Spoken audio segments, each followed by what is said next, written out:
de 1944, Guatemala entera presenció la más grande expresión de fervor cívico. Todos los habitantes de la capital y de algunos municipios... Buenos días, Francisca. Buenos días, Valier. Qué gusto poder compartir contigo este espacio. Sí, muchas gracias. ¿Cuáles fueron los avances, los logros en materia de pueblos originarios durante esa década? Que en Guatemala realmente ha sido muy difícil la situación históricamente de los pueblos originarios, porque especialmente en aquellos momentos era realmente una situación cruel que se vivía en cuanto a la exclusión, la marginación, la discriminación pura del Estado de Guatemala hacia el no reconocimiento de los pueblos originarios. No, pero no solo fue el despojo de tierras, que de por sí ya constituía un grave golpe a los pueblos que y una grave violación a los derechos y una humanos, grave violación a sus derechos, que en ese entonces no estaban reconocidos, dicho sea de paso, sino también, digamos, aparte de haberles despojado de sus tierras, viene el gobierno, estos gobiernos, y entregan también junto con la tierra a los mismos pueblos y los ponen a trabajar prácticamente en condiciones de esclavos en manos de estos latifundistas que no solo ya se habían hecho ricos de la noche a la mañana, sino que siguieron durante décadas enriqueciéndose de la mano de obra gratuita prácticamente de los pueblos indígenas. Los gobiernos invisibilizaban a los pueblos indígenas, manipulando los censos a fin de que para ellos era mejor si no existieran. Siempre se vio como un problema al pueblo indígena, cuando realmente a partir de ese entonces sí vieron que la población no era minoritaria. Un 42% reconocido por el censo de Guatemala ya es un avance. Fue un avance en ese momento. Y a partir de ahí empiezan las constituciones desde 1945 a 1960, por ejemplo, hasta 1985.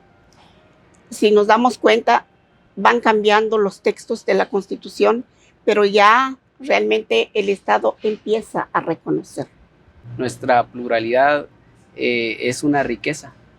Ahora la reconocemos como una riqueza. Y creo que el 44 constituyó con esa identificación de los pueblos un hito importantísimo, porque previo a eso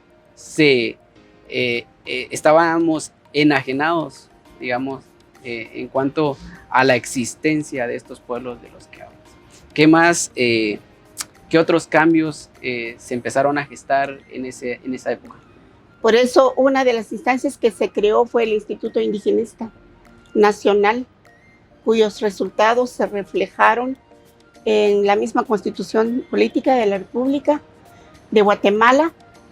También empezaron a hacer coordinaciones con diferentes instancias de gobierno como educación, salud, para atender realmente a comunidades, por ejemplo, en las Verapaces, desarrollando programas y proyectos de salud, de educación, introducción de alguna infraestructura como agua potable. Ya dio un inicio a la atención a los pueblos. El Código de Trabajo, si bien es una política del Estado de Guatemala, del gobierno especialmente de Juan José Arévalo Bermejo y la constituyente también, ¿verdad? Pese a que es algo general, pero sí beneficia, o sea, sienta las bases del respeto a los derechos de los trabajadores, que en ese entonces en realidad ellos eran trabajadores pero ad honorem, o sea, eran explotados, eran esclavos. Existe una ley que se promulgó en aquel momento para el resguardo de toda esta sabiduría que habría que fortalecer, habría que retomar para que realmente la ciencia, la tecnología de los pueblos indígenas quede y se fortalezca en cada uno de los pueblos. Así es.